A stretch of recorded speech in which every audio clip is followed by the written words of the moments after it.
selamat siang, salam sejahtera buat kita semua.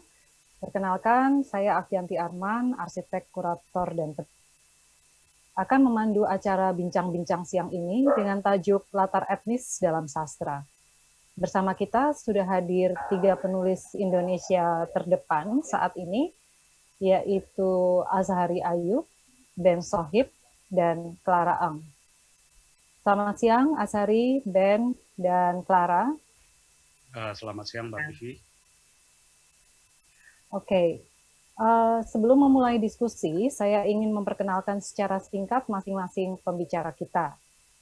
Azhari Ayyub adalah penulis dan pengelola komunitas sastra. Novelnya, Kura-Kura Berjanggut, beroleh penghargaan Pusala Sastra Khatulistiwa tahun 2018. Ia mendirikan dan mengelola Museum Hak Asasi Manusia di Banda Aceh pada 2011.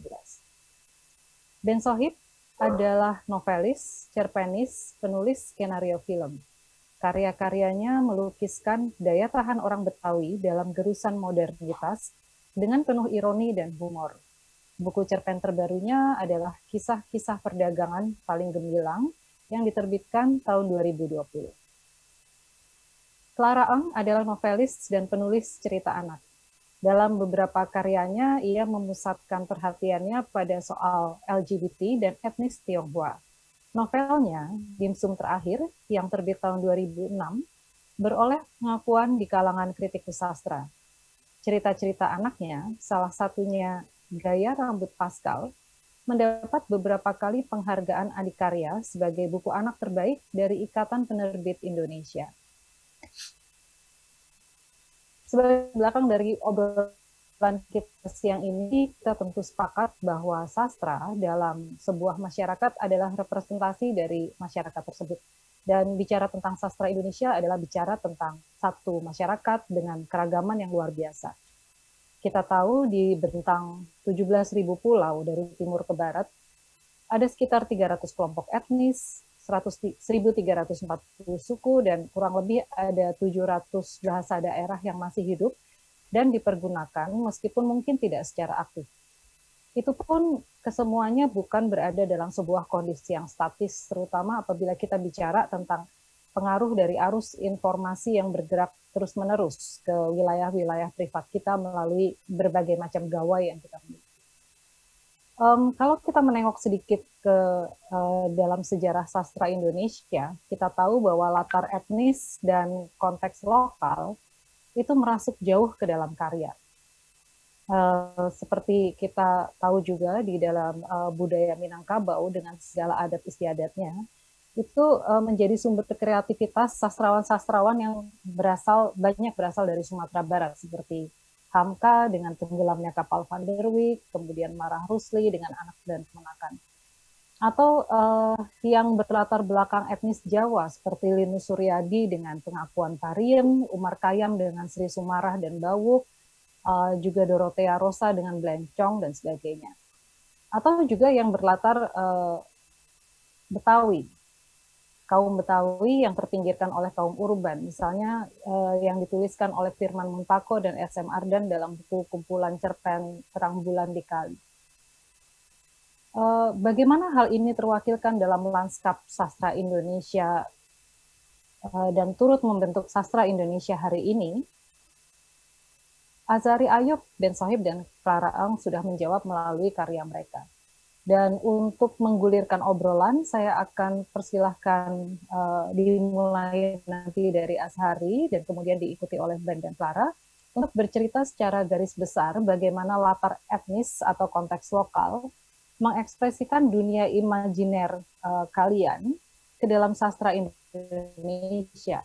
Apa yang mendorong proses kreatif tersebut, motivasi apa yang ingin dicapai, kesulitan memindahkan konteks etnis atau lokal ke dalam struktur penceritaan yang pembacanya adalah awam agar tidak terjadi lost in translation dan sebagainya.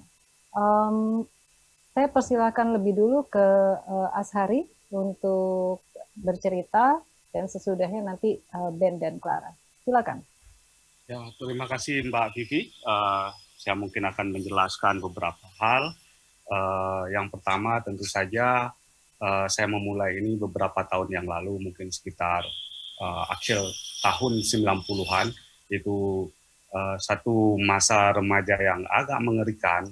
Saya besar di Aceh, tumbuh di Aceh, dan momen-momen tersebut ya itu sesuatu hal yang sama sekali tidak menyenangkan. Artinya pada masa itu saya kehilangan satu masa remaja yang cukup penting ya, karena pada waktu itu Aceh mulai lagi dengan satu konflik yang cukup brutal, di mana-mana ada kekerasan, terutama di luar Banda Aceh, seperti di beberapa kabupaten di mana menjadi basis gerakan Aceh Merdeka. Jadi saya muncul di tengah-tengah kekerasan tersebut, dan masa remaja saya sangat dekat dengan hal itu. Konteks ini menjadi sangat penting karena dari sinilah saya mulai mengidentifikasi apa yang dimaksud dengan Aceh. Aceh sebagai satu kesatuan etnik ya. Saya tidak mengenal Aceh melalui adat istiadatnya, kebudayaannya, keseniannya, kecuali hal-hal yang bersifat seremonial, dan itu pada waktu itu jarang sekali terlihat. Jadi saya mulai mengidentifikasi hal tersebut yang melalui peristiwa sehari-hari, di mana-mana ada kekerasan, di mana-mana ada orang hilang, di mana-mana ada orang diculik. Tidak hanya di koran, yang mungkin sudah berita-berita tentang itu sudah sangat terseleksi dengan baik, tapi di sisi lain ya melalui cerita sehari-hari, melalui gosip, melalui cerita-cerita di warung kopi, ya waktu itu warung kopi tidak seramai sekarang karena orang jarang pergi ke warung kopi. Nah, disinilah saya mula-mula punya satu kesadaran tentang etnik ya. Saya melihat Aceh, saya mengerti Aceh pada tahap itu, dan saya lihat ini adalah satu proses panjang tentang kekerasan yang terus-menerus terjadi, dan harus terus-menerus dihadapi juga, bukan dari segi kelompok perlawanan misalnya, tapi oleh masyarakat sehari-hari. Nah, disinilah saya mula-mula kemudian untuk menulis apa yang terjadi di sekitar saya. Cerita-cerita itu tentu saja saya dapat mula-mula melalui gosip, ada orang yang meninggal, ada orang yang diculik, segala macam. Nah, inilah yang membuat saya, mendorong saya pada waktu itu menulis cerita pendek. Pertanyaannya mungkin waktu itu belum bisa saya rumuskan dengan baik, kecuali belakangan saya mulai coba rumuskan, saya lihat kembali apa yang saya kerjakan. Ya kira-kira begini, ini orang ada banyak yang dibunuh, ada banyak yang diculik, ada banyak yang hilang, tanpa mereka tahu apa kesalahan mereka. Itu kira-kira. Tapi kenapa saya dibunuh, kenapa anak saya diculik, kenapa orang tua saya misalnya tidak pulang lagi ke rumah, kenapa ibu saya dijemput, kenapa paman saya mayatnya tergeletak di pinggir jalan. Nah, pertanyaan-pertanyaan ini membuat saya sangat sangat terpukul pada waktu itu. Apakah begini memperlakukan satu masyarakat? Ya, dari sini kemudian saya belajar lebih jauh tentang apa yang disebut Aceh sebagai satu kesatuan etnik tersebut. Ya, saya mengerjakan itu kira-kira selama hampir dari tahun 1999, akhir tahun 2000, sampai kemudian ya peristiwa lain misalnya datang ke Aceh, yaitu satu tsunami besar yang mengubah semua hal yang seperti kita kenal sekarang. Kelompok bersenjata mau berdamai dengan Republik Indonesia, dan hasil akhirnya seperti yang kita lihat sekarang, sudah hampir 20 tahun tidak ada lagi konflik di Aceh. Nah, di sini saya mulai sedikit jeda. Saya pikir saya tidak akan lagi menulis cerita-cerita tentang kekerasan, karena itu tidak baik bagi perkembangan jiwa saya ya.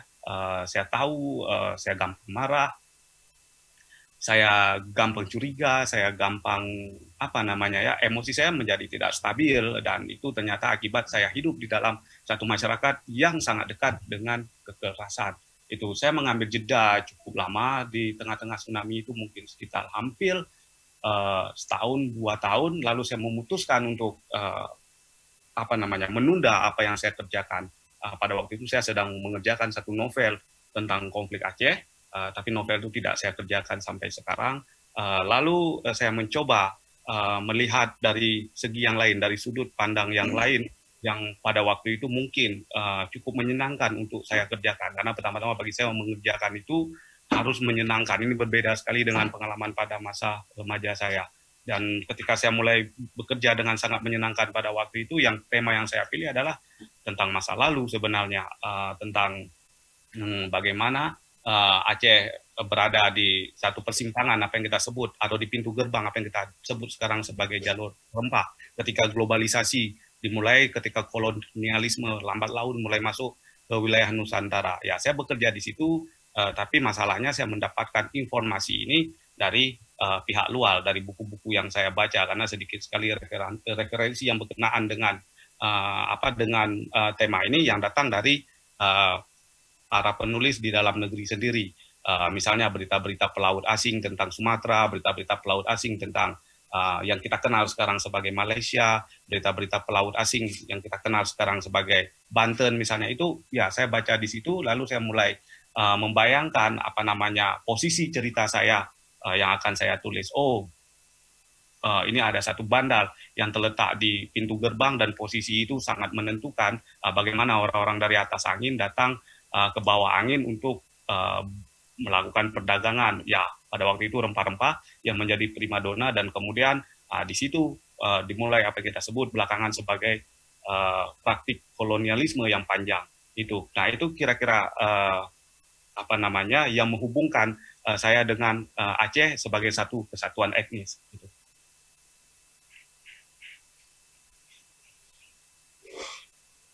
Oke, terima kasih Ashari. Saya langsung punya beberapa pertanyaan, tapi kita simpan saja. Nanti sesudah kita dengar cerita selanjutnya dari Ben. Silakan, Ben.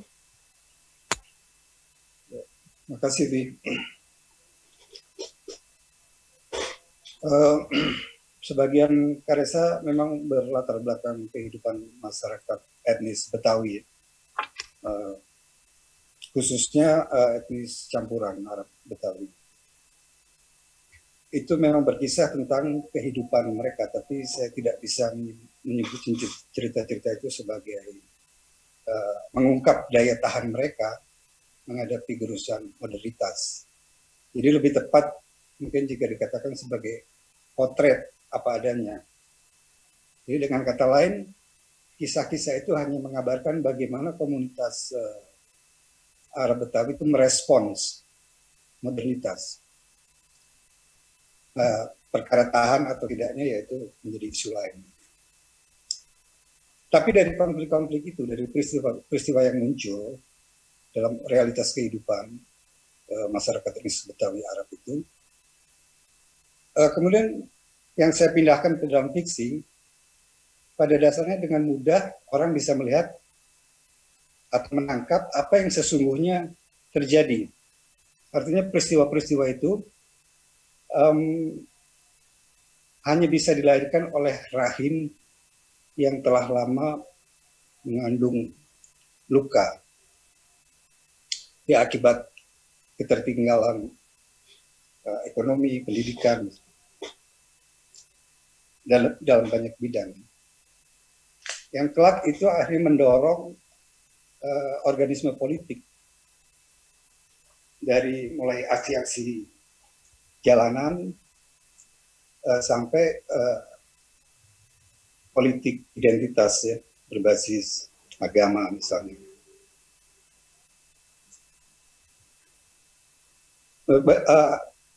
Bagaimana awalnya saya mulai menulis ini, ya tentu saja saya mengamati ketertinggalan dan keterpinggiran itu. Dan ya biasa setiap yang kita dengar, kita alami atau kita lihat, itu bisa kemudian mendorong kita untuk menceritakannya ulang dalam bentuk lain ya, misalnya dalam hal ini dalam bentuk sastra dan film.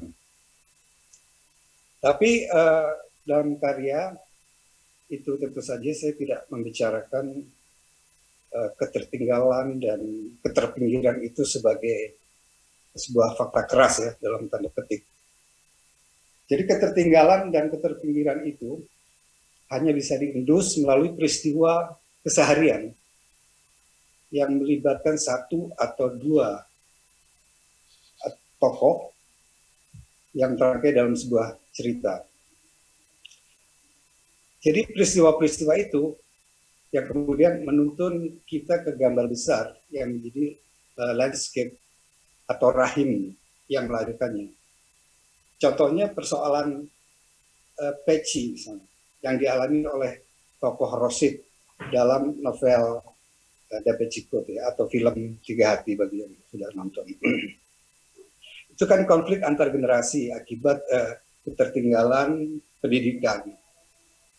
Terus misalnya ada satu cerpen saya Penjual Rumah Ustazah Nung, judulnya itu, di situ ada tokoh Dullah CS yang berkomplot untuk menjual rumah ibunya. Jadi di situ ada konflik ketertinggalan ekonomi. Terus perubahan sikap tokoh Faruk dan Ketel dalam cerpen Haji Sia yang tiba-tiba menjadi religius banget gitu ya. Ya itu di situ ada konflik ekonomi, pendidikan, fenomena hijrah dan intoleransi. Lalu bagaimana saya mengolah humor? Nah, khusus untuk konflik peci yang dialami oleh tokoh Rosid dan perubahan sikap tokoh Faruk dan Ketel, itu menarik untuk dibahas karena kadang saya melihat modernitas justru hadir dalam wujud menguatnya konservatisme. Jadi seperti arwah yang masuk ke tubuh orang hidup. Dulu peci dan misalnya perbedaan mazhab ya dalam Islam itu tidak menjadi persoalan. Ketika saya kecil saya tidak pernah mendengar ada persoalan peci atau persoalan ketegangan antar mazhab ya. Jadi fenomena hijrah yang membuat orang bersikap jadi agamis dan intoleran seperti yang ditunjukkan tokoh Faruk dan Ketel dalam cerpen itu karena saya melihatnya justru bagian dari penyakit masyarakat modern.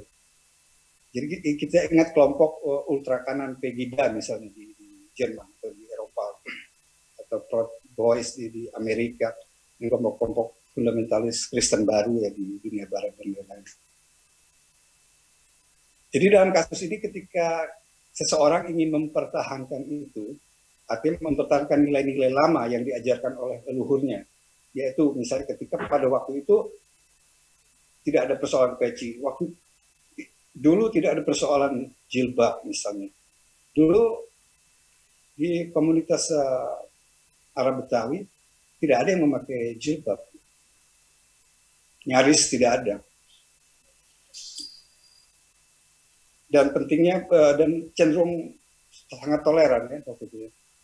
Tapi kemudian ketika masuknya modernitas dalam tanda kutip ini, konservatisme itu, justru malah orang yang ingin melawan itu, melawan arus itu ya, melawan arus konservatisme itu, maksud saya arus menguatnya semangat atau identitas keberagamaan dari itu yang menjadi tren. Nah, itu jadi yang konservatif ini justru yang ingin mempertahankan yang dulu, yang ketika masih nggak ada persoalan peci, jilbab dan tegangan antar mazhab. Jadi semua ambiguitas dan kontradiksi yang membingungkan itu dan juga ketertinggalan dan keterpinggiran itu menjadi semacam luka yang terlalu perih ya untuk diceritakan dengan tenang dan terlampau tidak masuk akal juga untuk dikisahkan dengan berang. Jadi tidak ada jalan lain kecuali tertawa. Tertawa itu mewakili tidak masuk akalan dan perih luka itu tadi. Jadi humor menjadi sesuatu yang genuine, sesuatu yang lahir dari lubuk luka yang paling dalam. Nah, yang menarik dari latar budaya Arab Betawi dan bagaimana agar kita tidak terjebak dalam romantisisme ini bagi saya tradisi humor itulah yang menarik dari latar budaya Arab Betawi ya. Kemampuan untuk berhumor, menertawakan diri sendiri, dan itu tentu meniscayakan memerlukan kejujuran ya untuk mengakui fakta ketertinggalan, untuk mengurai sebab-sebab ketertinggalan, dan untuk mencoba bagaimana mengatasi, dan bagaimana untuk kita tidak secara vulgar menyerang pihak-pihak yang dianggap menjadi penyebab ketertinggalan itu, misalnya kuasa-kuasa ekonomi atau kekuatan-kekuatan kapital. Kalau kita melihat misalnya di beberapa foto di landscape di Jakarta ini, itu sangat kuat menggambarkan ya, misalnya ada satu perkampungan gitu, kumuh atau tidak kumuh lah, tapi artinya perkampungan lama gitu ya, yang seperti misalnya di Tanah Abang. Tiba-tiba di belakang kita itu raksasa beton ya, gedung-gedung bertingkat. Itu sangat dramatik sebenarnya, gambar itu, bagaimana beton-beton raksasa ini, monster-monster raksasa ini menggerus kampung-kampung itu semakin lama semakin dekat, dan itu yang akhirnya mengusir penduduk ini, mengusir dalam tanda petik ya, karena akhirnya bukan hanya diusir begitu saja, mereka menjual properti mereka karena daerah mereka menjadi sangat ekonomis, sangat mahal. Mereka lebih memilih menjual properti mereka dan membeli tanah lain atau rumah lain di daerah pinggiran. Mereka masih dengan lebih luas dan mereka masih bisa menyimpan uang lebih, tapi ya ke pinggir. Awalnya di pusat kota. Nah, ini persoalan bagaimana sebenarnya dalam cerpen para penjual rumah Ustaz itu sebenarnya ada tercermin juga itu semacam ketertinggalan ekonomi, bagaimana kelompok ini tidak mampu mempertahankan wilayah dan propertinya dalam persaingan ekonomi itu, mereka ya menjual dan pindah. Nah, ini fakta yang harus dilihat. Nah, terus persoalan misalnya dalam cerpen Haji Siah juga ada tokoh Faruk Ketel tuh, mereka terjerumus dalam kubangan alkohol yang sangat parah gitu. Itu akibat mereka hanya melarikan diri dari masalah misalnya kemiskinan ya. Ya ini nggak ubahnya seperti kelompok-kelompok marginal di manapun, misalnya kelompok sebagian kulit hitam di Amerika atau orang-orang keturunan Afrika Utara, orang Arab Aljazair atau Maroko di Eropa, di Prancis misalnya. Banyak yang terjerumus dalam ya alkohol atau obat-obatan ini. Terus kemudian di situ juga dalam cerpen itu juga ada masalah fenomena hijrah, ketika orang terus mencari dalam krisis itu, dia menemukan pegangan baru ya di agama, dan itu kemudian mengubah sikap dia yang tadinya biasa-biasa menjadi intoleran. Dan dalam cerpen itu juga ketika tercermin ketertinggalan itu dalam misalnya ada hierarki bahasa ketika mereka mabuk. Kalau waktu masih 1 botol 2 botol mereka ngomongnya ane ente gitu kan. Tapi ketika botol kedua mulai meningkat memakai bahasa Indonesia, saya, Anda gitu kalau ngobrol. Nah, botol ketiga ke atas berbahasa Inggris. Jadi, nah persoalan ini, persoalan hierarki bahasa dan segala macam, di situ ada menggambarkan bahwa memang ternyata faktanya bahasa anak ente itu di kelas yang level paling bawah, bahasa yang, tapi ketika agak mabok kan keren kan, mulai ini terbuka, mulai bahasa Indonesia yang baik dan benar. Botol ketiga udah makin keren, internasional tuh, bahasa Inggris. Jadi itu fakta, ada hierarki bahasa gitu, dan menggambarkan itu, dan interteks yang seperti ini ditangkap oleh pembaca-pembaca asing atau yang bahkan tidak asing, yang tidak mengenal persoalan itu. Tadi Vivi kan tanya soal bagaimana misalnya orang yang tidak mengenal budaya kita kemudian tidak lost in translation tentang apa yang terjadi. Dalam pengalaman saya beberapa kali berdiskusi dengan pembaca asing ya, dalam beberapa diskusi di luar itu, mereka menangkap ini dan mempertanyakan ini, oh jadi begini-begini. Jadi artinya memang itu ya tergambar juga lah kalau orang bisa menangkap persoalan apa yang terjadi sebenarnya, dari rahim semacam apa cerita ini lahir. Kira-kira gitu dulu sih. Terima kasih Ben. Saya langsung terbayang dan teringat cerita-cerita Ben yang saya baca di cerpen-cerpen, dan langsung senyum-senyum sendiri karena memang ceritanya lucu sekali. Sekarang terakhir, Clara. Jagoan datang belakangan nih, Clara. Silakan. Oke, selamat siang semuanya. Thank you ya Afi, udah kasih kesempatan. Buat saya, yang saya akan bicarakan di dalam sesi saya kali ini, saya ingin bercerita dan berbagi tentang bagaimana seorang penulis, saya dalam hal ini, mengambil sebuah latar etnis dalam cita-cita saya, dan problemnya itu ada di mana. Sejauh ini saya menemukan 3 masalah yang besar yang terus-menerus membuat saya selalu bergumul ketika saya menuliskan tentang etnis di dalam cerita-cerita saya. Penulisan tentang etnis ini tidak sesederhana itu, karena perjalanan untuk memahami etnis yang ada di dalam diri saya, yang saya alami juga, itu menjadi bagian dari yang ingin saya bicarakan. Jadi ya ini juga ada hubungannya tentang kehidupan dan tentang kehidupan saya sendiri, tentang bagaimana saya memanajemen luka yang pernah terjadi di masa lalu saya.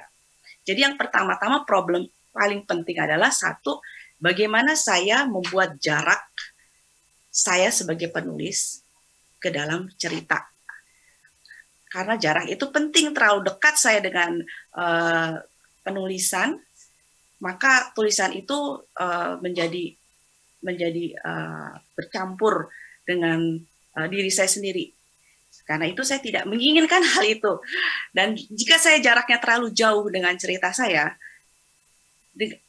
jika terjadi seperti itu, maka saya akan menulis sesuatu yang tidak dekat dengan diri saya. Pergumulan tentang jarak ketika saya menuliskan cerita, itu selalu menjadi salah satu problem utama saya. Saya pengen flashback sedikit tentang bagaimana saya tumbuh di tahun 90-an, awal akhir 80-an. Saat itu orang-orang Cina di Indonesia atau etnis khususnya di Jakarta, saya tumbuh besar di Jakarta, mengalami pembungkaman yang sangat dahsyat di zaman Orde Baru. Saya tumbuh di kampung di Kemayoran, itu pusatnya Jakarta pada zaman itu, dekat dengan segala-galanya. Tapi saya tumbuh di kampung di mana tetangga saya belum memiliki listrik. Dan saat itu saya satu-satunya keluarga yang minoritas, yang Cina, yang Tionghoa.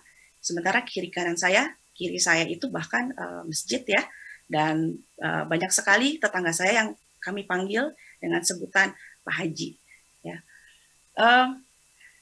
saat itu saya sering sekali mendapat perlakuan bullying dari teman-teman di sekolah. Saya pergi ke sekolah Katolik, di mana di sana murid-muridnya mayoritas beragama Katolik tentu saja, tetapi yang beretnis seperti saya hanya sangat sedikit, boleh dibilang hanya sekitar di bawah 5 orang. Dan saya sering sekali dapat serangan bertubi-tubi dari mereka yang bukan satu etnis dengan saya.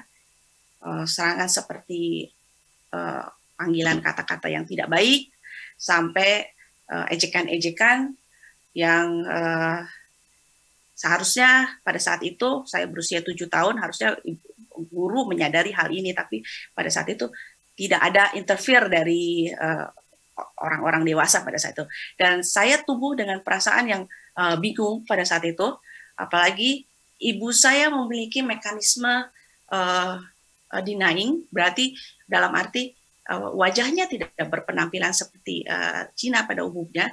Dia kebetulan tampil dengan sedikit lebih bermata besar, dengan berkulit lebih gelap gitu, sehingga dia kemana-mana menyelamatkan diri sendirinya dengan mengatakan bahwa dia bukan Cina.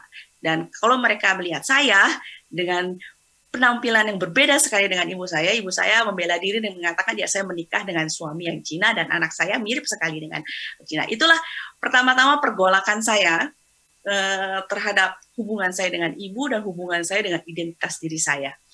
Dan itu kemudian menjadi luka masa lalu saya yang kemudian saya kelola dengan baik sampai kemudian saya berhasil memisahkan saya sebagai si korban dengan saya sebagai bukan korban lagi ketika saya sudah kuliah.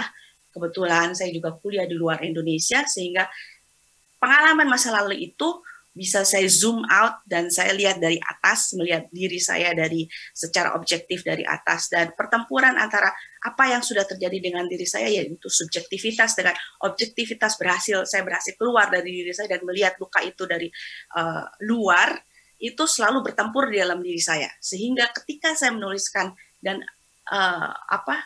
memiliki keinginan untuk menulis tentang etnis, itu menjadi perang besar dalam diri saya. Pertanyaan yang utama adalah seberapa dekat jarak yang saya harus jarak saya antara saya sebagai penulis dengan si tokoh di dalam cerita ini, seberapa jauh jarak saya sebagai penulis dengan seluruh cerita ini. Itu selalu menjadi kendala bagi saya. Semua cerpen saya yang memiliki latar etnis Cina, Tionghoa, dan juga satu novel saya yang penuh tentang full blown tentang keluarga Chinese itu, dalam proses penulisannya saya selalu bertempur dengan itu. Seberapa jauh jarak saya? Apakah saya harus dekat sekali dengan si tokoh, ataukah saya harus menarik diri saya sehingga saya bisa keluar dari si tokoh? Ini adalah sebuah pergumulan yang terus-menerus sampai sekarang, sampai detik ini, ketika saya juga menuliskan cerita-cerita anak yang berlatar belakang etnis Cina. Problem kedua saya ketika menuliskan cerita yang berlatar belakang etnis adalah selain jarak, adalah pertanyaan-pertanyaan tentang identitas. Dari sejak saya kecil sampai saya remaja, pergumulan tentang identitas itu tidak terlalu nyata, hanya berisi pertanyaan-pertanyaan. Siapa saya? Bagaimana saya bisa berada di negara ini? Bagaimana saya bisa berkontribusi? Dan kenapa hubungan saya dengan ibu saya seperti ini? Dalam arti hubungan ibu sama saya dalam psikologis baik ya, tapi begitu menyentuh isu identitas saya selalu mempertanyakan hal itu terus. Kenapa ibu saya menolak menyebut dirinya sebagai Tionghoa? Kenapa dia seperti bunglon gitu, bersembunyi di balik fisiknya, dan kemudian bahkan mendinai anaknya sendiri sebagai bagian dari darah dia, gitu ya. Identitas itu kemudian menjadi sebuah pertanyaan penting di dalam diri saya, bahkan ketika saya sudah keluar dari Indonesia dan saya bertemu dengan banyak sekali dengan kaum Tionghoa Peranakan yang berada di luar negeri juga, baik orang Indonesia dan baik juga orang dari bangsa-bangsa lain ya. Dari situ saya berusaha connect justru dengan root saya, dengan akar saya, mempertanyakan lagi identitas saya itu seperti di mana, dan saya berusaha menciptakan sebuah perdamaian di dalam diri saya dan mengelola identitas itu. Dan ketika saya menuliskan cerita dengan latar belakang etnis itu, saya kembali mempertanyakan identitas saya kembali mempertanyakan identitas tokoh yang saya tulis, saya kembali mempertanyakan identitas karakter-karakter yang saya bangun di dalam cerita saya. Seperti apa identitas mereka, seperti apa pergumulan mereka. Karena Tionghoa Indonesia, Chinese Indonesian itu tidak lahir pop up begitu saja dan kemudian paham tentang diri mereka di sebuah kultur Indonesia yang seperti ini, di mana kami adalah minoritas dan di mana minoritas mendapatkan pembungkaman terus dan serangan bertubi-tubi dan pemojokkan yang luar biasa. Pemahaman tentang identitas diri setiap individual Chinese Indonesia udah pasti akan menjadi kacau, akan berbelit-belit, akan mengalami proses yang luar biasa berat gitu ya. Jadi ketika saya mau menuliskan cerita yang mempunyai identitas, memiliki latar belakang etnis, kembali saya bertanya, identitas seperti apa? Apakah saya harus menuliskan bagaimana aktor saya bagaimana tokoh cerita saya bereaksi seperti itu? Karena identitas dia sebagai seorang Tionghoa di dalam cerita itu pasti memiliki latar belakang yang panjang dan jauh juga gitu ya. Dia tidak akan mungkin seorang tokoh dalam cerita saya bereaksi terhadap sebuah peristiwa atau berbicara terhadap sebuah peristiwa hanya karena suatu isu yang sepele. Pasti dia melakukan itu karena memiliki latar belakang dan luka yang dia kelola dengan baik dan dia sembunyikan dengan rapi. Dan itulah yang harus saya terus-menerus tulis dan hapus, tulis dan hapus, tulis dan hapus dan tulis dengan proses yang panjang. Jadi menulis cerpen dengan latar belakang Tionghoa itu sangat susah dan buat saya dan sangat painful dan sangat menyakitkan sekali buat saya untuk melakukan itu, karena disitulah identitas diri saya dan identitas tokoh itu saling bertarung dengan luar biasa hebat. Problem ketiga, dan saya menganggap problem ketiga ini adalah sebuah kesimpulan besar dari problem satu dan problem kedua adalah diri saya itu tidak mewakili seluruh Chinese Indonesian yang ada di sini, tidak mewakili seluruh etnis Tionghoa yang ada di sini. Saya bisa bercerita betapa keluarga saya sebenarnya tidak Cina-Cina amat. Saya adalah generasi ke-7, berarti ayah saya dari generasi 6, kakek saya generasi ke-5, berarti my great nenek moyang saya yang datang dari Cina itu sekitar di tahun 1800 something, dan saya masih memiliki foto-foto lamanya. Keluarga saya masih memiliki dokumentasi yang lengkap. Berikut bagaimana generasi kedua ayah saya sempat menikah dengan sebuah raja di daerah Sudak ya, seorang putri bangsawan. Jadi pada saat zaman itu bisa terjadi ya seorang putri bangsawan menikah dengan seorang imigran dari Cina, langsung dari Cina pada saat itu, dan menjadi selir. Nah, itu saya keturunan dari sana, tapi entah bagaimana wajah saya menampilkan ciri khas seorang Tionghoa. Jadi saya tidak mungkin ke sana kemari dan menjelaskan bahwa saya tinggal di negara ini sudah beratus tahun lebih gitu sebagai imigran. Nenek moyang saya sudah settle di sini udah lama sekali. Saya tidak mungkin menjelaskan itu panjang lebar. Dari orang melihat wajah saya, mereka sudah tahu bahwa saya seorang imigran dan mungkin berasumsi bahwa saya di sini baru saja, mungkin nenek saya baru datang atau orang tua saya baru settle di negara ini. Dan yang saya temukan dari sahabat-sahabat saya, dari lingkungan yang berbeda, banyak dari mereka yang memang sebagai seorang imigran masuk ke sini sebagai seorang minoritas, mereka baru generasi kedua atau generasi ketiga, bahkan generasi kedua di mana ibunya sendiri masih berwarga negara Cina ya. Dan beberapa dari sahabat saya juga yang sudah lama tinggal sini ternyata baru generasi ketiga, baru generasi keempat. Jadi sangat diverse sekali para Tionghoa yang ada di sini, dan etnis kami pun berasal dari beragam etnis di Cina, sehingga kami berbicara dalam dialek yang berbeda-beda. Sebagian dari teman saya berbicara dalam bahasa Hokkien, sebagian dari teman saya berbicara dalam bahasa Mandarin, sebagian berbicara dalam bahasa He.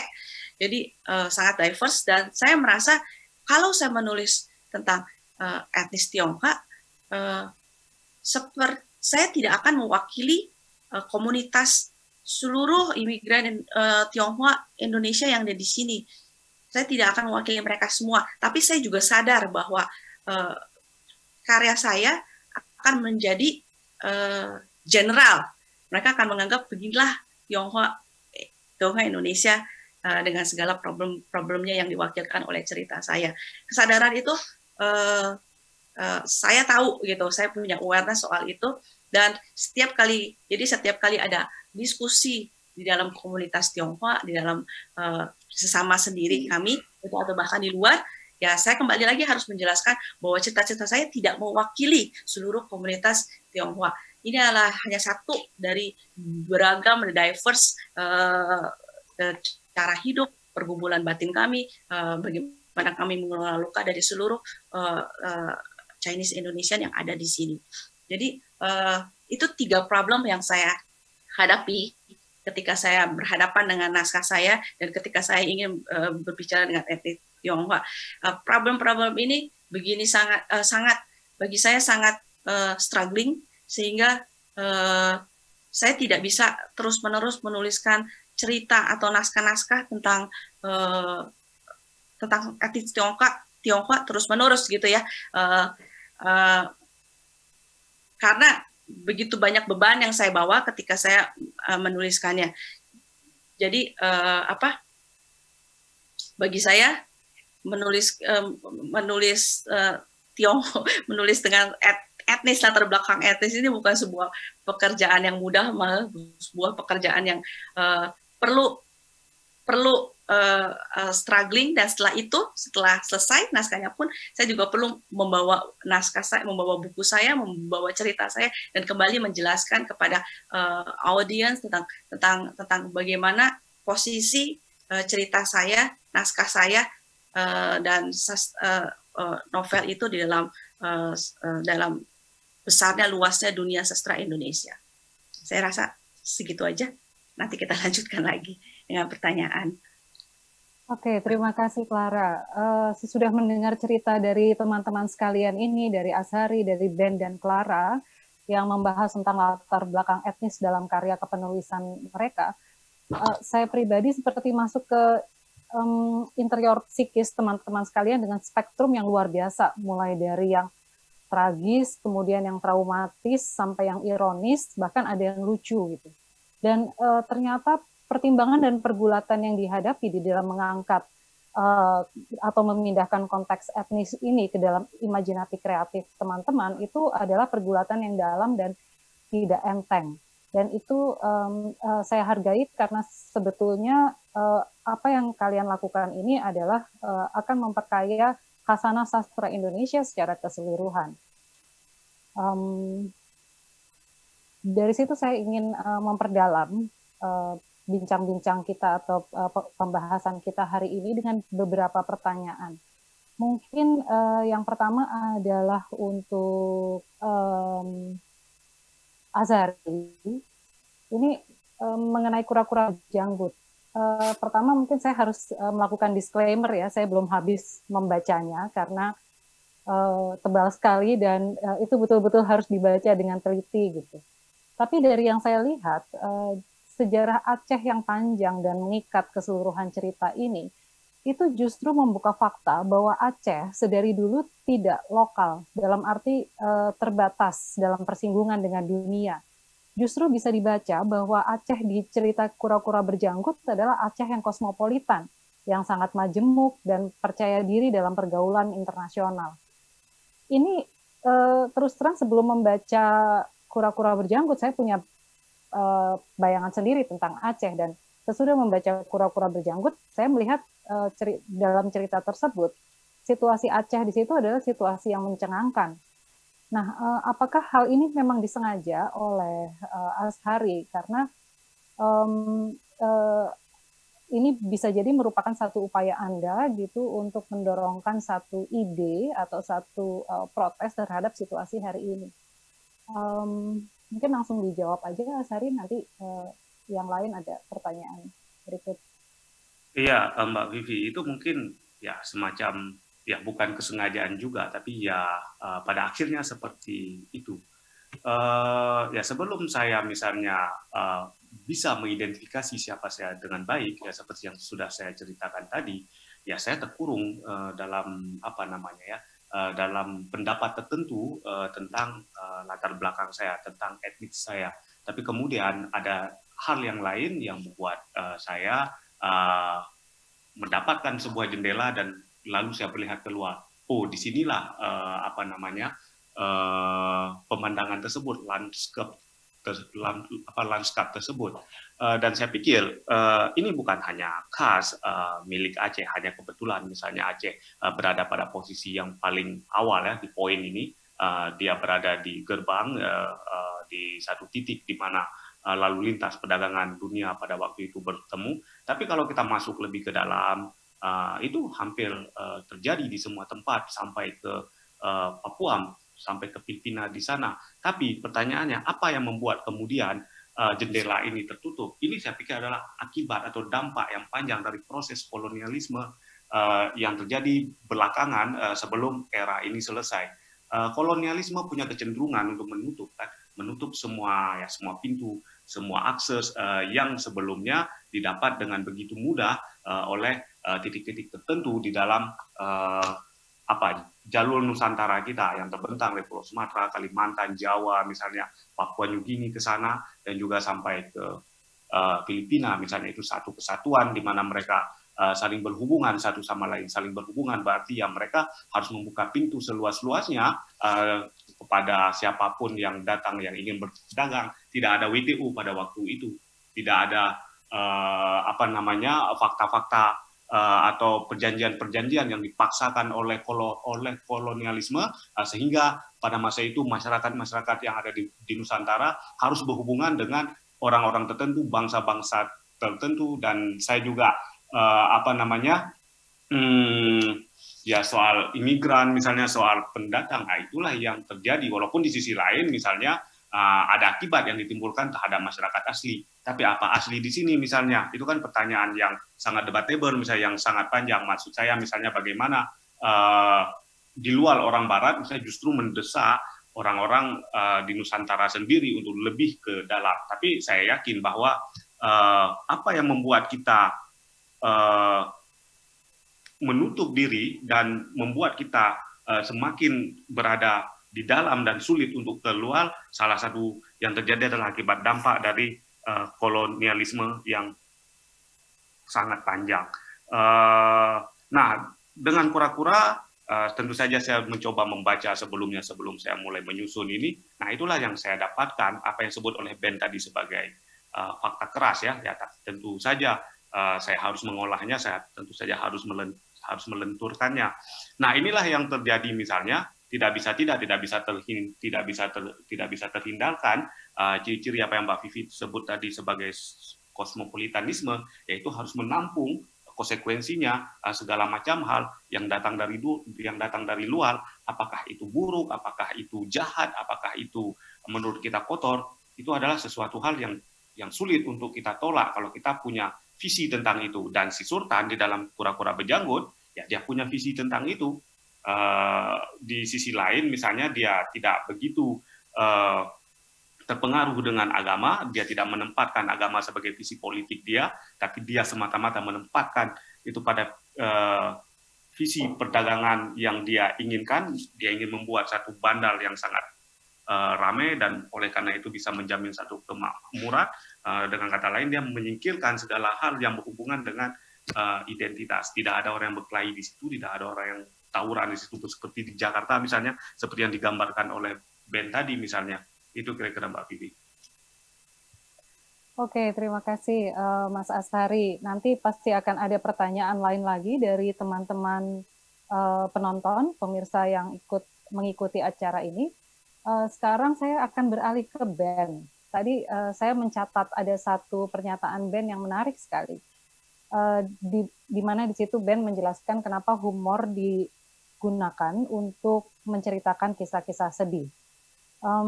Seperti ini, semua ambiguitas dan kontradiksi yang membingungkan, juga ketertinggalan dan keterpinggiran yang menyakitkan, menjadi semacam luka yang terlalu perih untuk bisa diceritakan ulang dengan tenang dan terlampau tidak masuk akal untuk dikisahkan dengan berang. Ketika tidak ada jalan lain, maka tertawa akan mewakili itu semua. Dengan demikian, humor menjadi sesuatu yang genuine, sesuatu yang lahir dari lubuk luka yang paling dalam. Nah, dari sini kita teringat pada buku-buku kumpulan komedi seperti misalnya Mati Ketawa ala Rusia.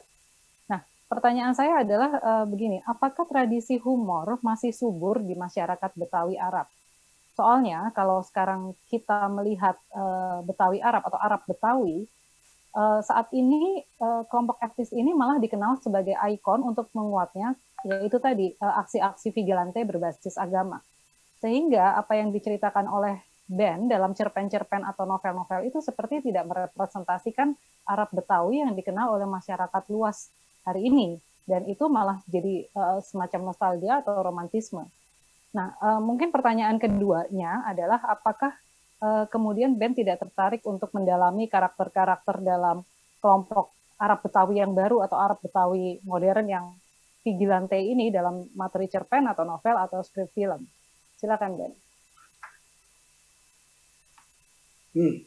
Ya, pertanyaannya berat nih ya. Apa tadi bagaimana humor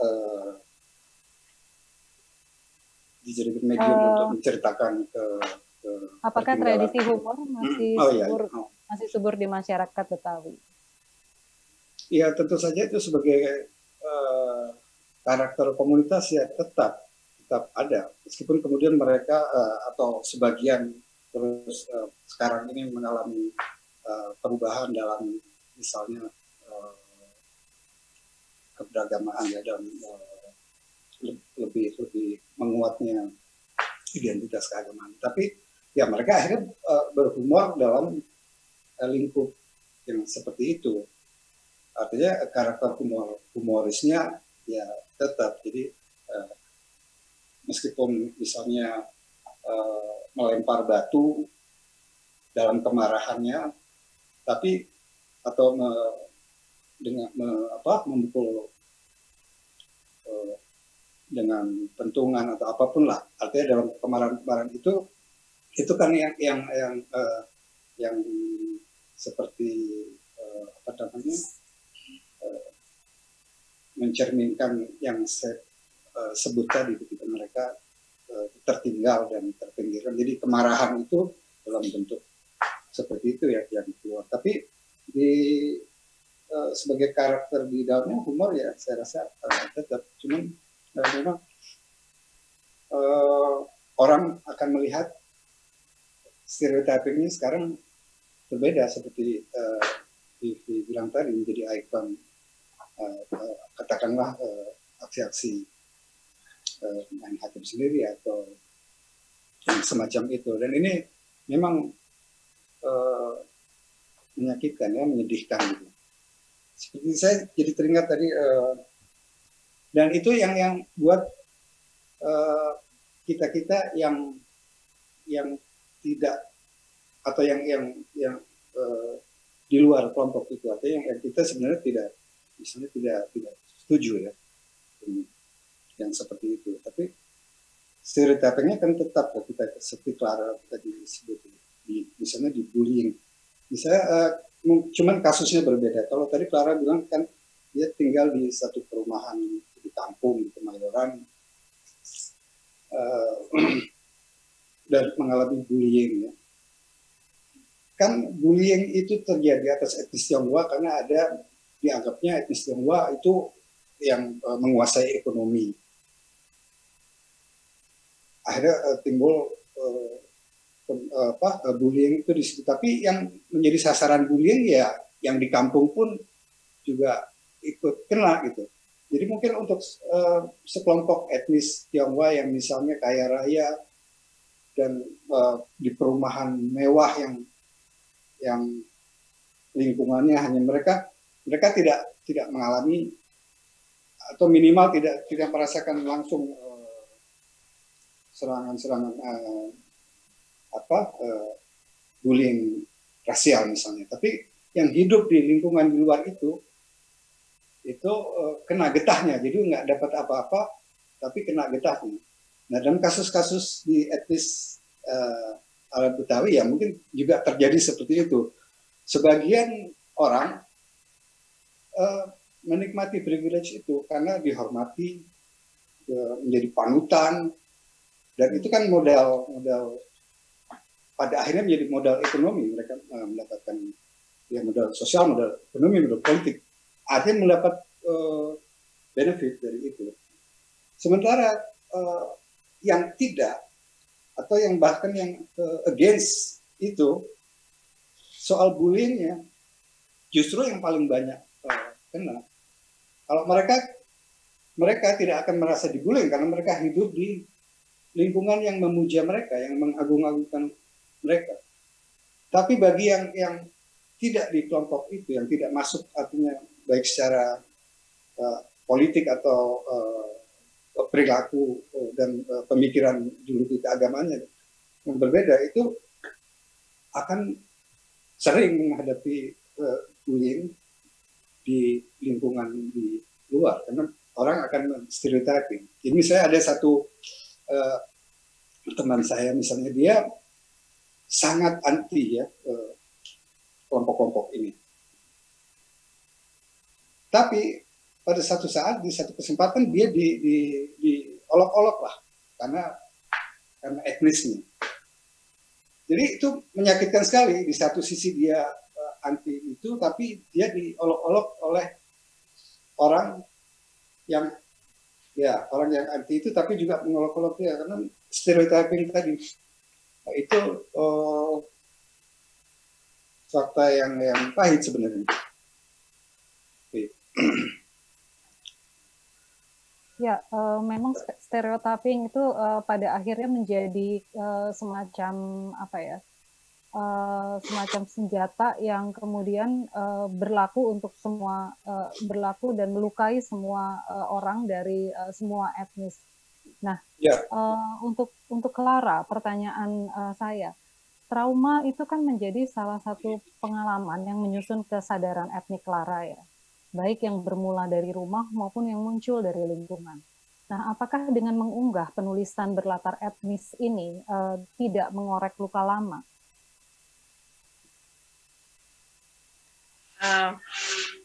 Ya, tadi itu kan saya sebut di salah satu problem-problem penting dari ketika bagaimana saya menulis naskah yang berlatar belakang etnis ini adalah bagaimana saya menjaga jarak. Semakin saya dekat dengan jarak, semakin saya dekat dengan cerita apa yang saya tulis, semakin personal cerita itu, semakin besar hal-hal yang harus saya ingat tentang masa lalu saya, yang harus saya gali tentang masa lalu untuk memasukkannya ke dalam cerita.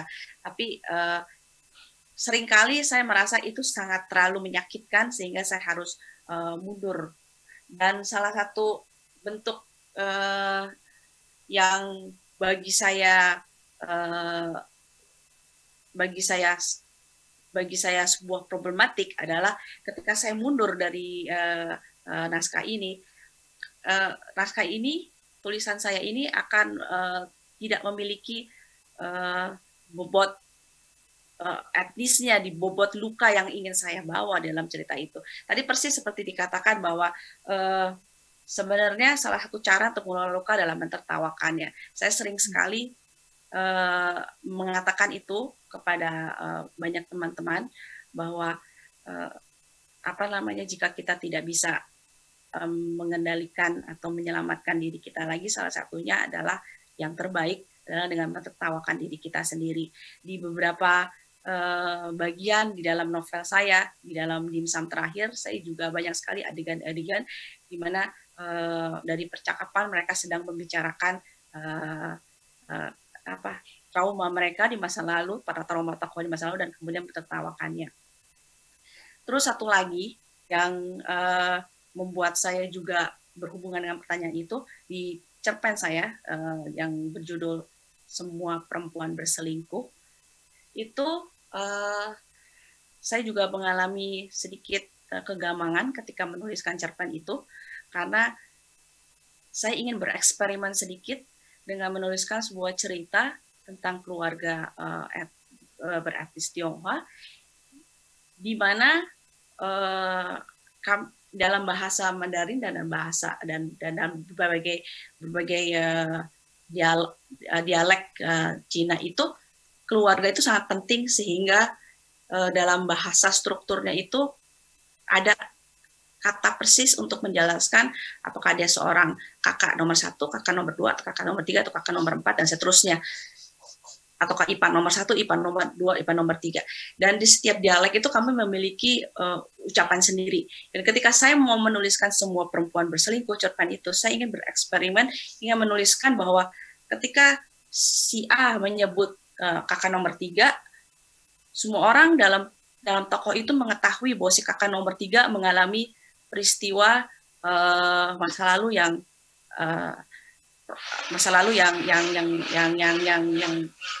yang menyedihkan. Tapi itu harus menjadi catatan kaki nama-nama itu, seperti menjelaskan kepada orang yang tidak memahami bahasa Hokkien. Saya menggunakan Hokkien di dalam cerpen itu. Dan ketika saya menuliskan lagi, saya teringat lagi dengan bagaimana keluarga saya saling memanggil. Keluarga saya besar ya, jadi ada 7 ayah saya anak ke-9. Jadi saya tahu gitu, saya memanggil kakak ayah saya dengan sebutan-sebutan yang jelas. Dan ketika saya menuliskan itu lagi, saya teringat lagi dengan keluarga saya yang di Bandung, dan itu menciptakan sebuah perasaan subjektif yang membuat saya harus mengelola traumatis saya. Jadi ya sekali lagi saya bilang, memang sangat susah untuk menuliskan bahkan cerpen yang sangat sederhana, semua perempuan berselingkuh, yang hanya ingin saya lakukan eksperimen bagaimana sebuah keluarga Tionghoa saling memanggil satu sama lain dengan spesifik panggilan khusus berdasarkan ranking mereka di dalam keluarga. Itu menjadi sebuah persoalan personal di dalam diri saya yang membuat saya struggling menuliskan cerpen itu. Ya, terima kasih untuk jawabannya, Clara. Sayang sekali, sebetulnya ini kalau diteruskan kita bisa ngomong sepanjang hari, karena ada pertanyaan-pertanyaan juga di kolom chat yang ternyata belum bisa kita lontarkan dan dijawab oleh para panelis ini satu-satu.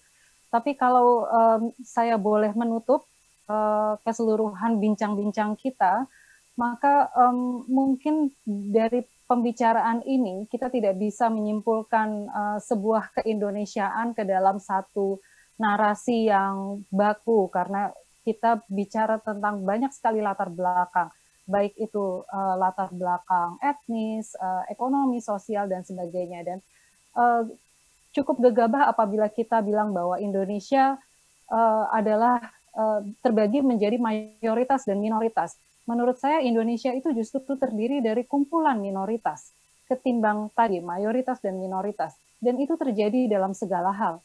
Agama, kepercayaan, latar etnis, latar ekonomi, latar sosial. Dan keragaman ini harusnya menjadi khasanah dalam segala hal, terutama kalau kita bicara dalam hal sastra, karena itu tertulis ya, dan itu bisa didistribusikan dengan sangat luas. Asal, ya, ini mungkin prasyaratnya ya, asal kita berani membaca dengan mata hati yang terbuka. Mungkin itu dulu dari saya. Terima kasih sekali untuk kehadiran dan berbagi cerita Ashari Ayub dan Sohib dan Clara Eng. Sangat menarik, mudah-mudahan juga memberi inspirasi buat teman-teman sekalian untuk berani menceritakan dirinya sendiri ke hadapan publik, dan dengan demikian kita akan memiliki khasanah sastra yang jujur dan berbeda. Pantau terus acara-acara menarik di Festival Sastra Lontar, bisa diikuti di www.lontar.org atau di jaktent.com. Sekali lagi terima kasih buat semua pembicara dan juga buat teman-teman yang menonton acara ini. Sampai bertemu lagi di kesempatan lain yang pasti lebih menarik. Selamat siang. Selamat siang.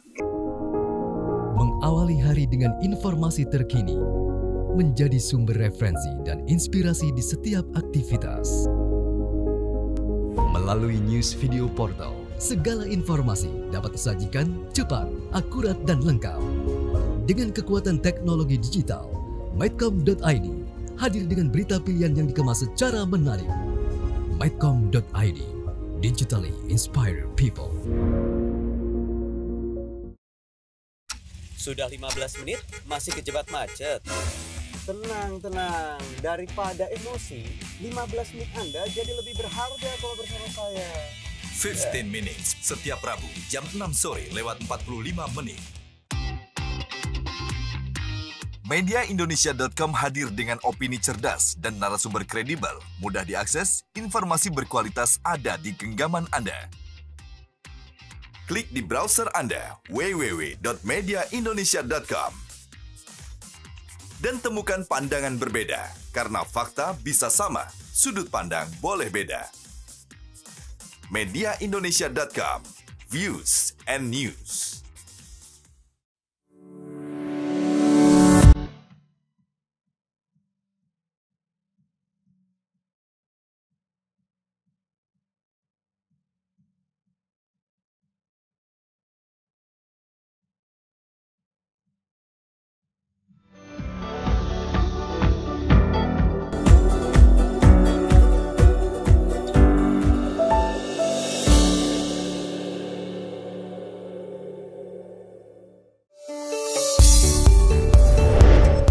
Dalam setiap denyut kota, saya selalu menjadi saksinya.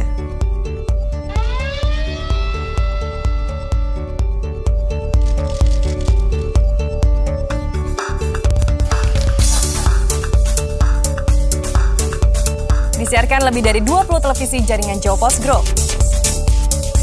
Jawa Pos TV, paling Indonesia.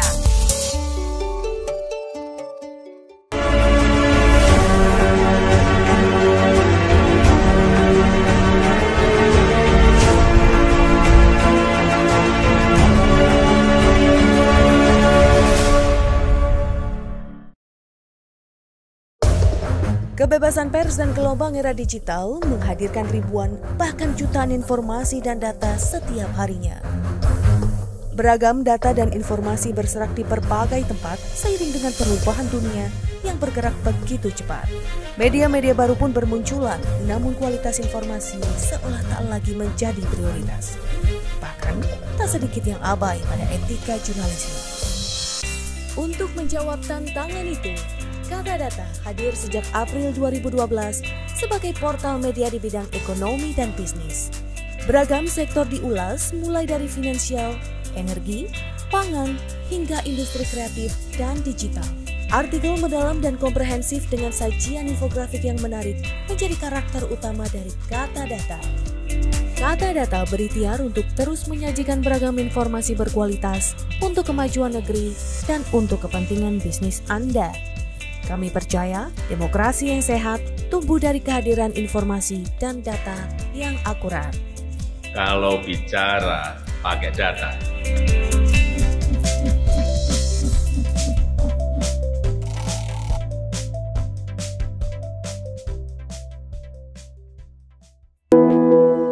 Hidup terlalu pendek untuk membiarkan pemikiran-pemikiranmu, ide-idemu terdiam begitu saja. Untuk berubah, kita perlu melangkah. Dan langkah itu lahir dari sebuah inspirasi.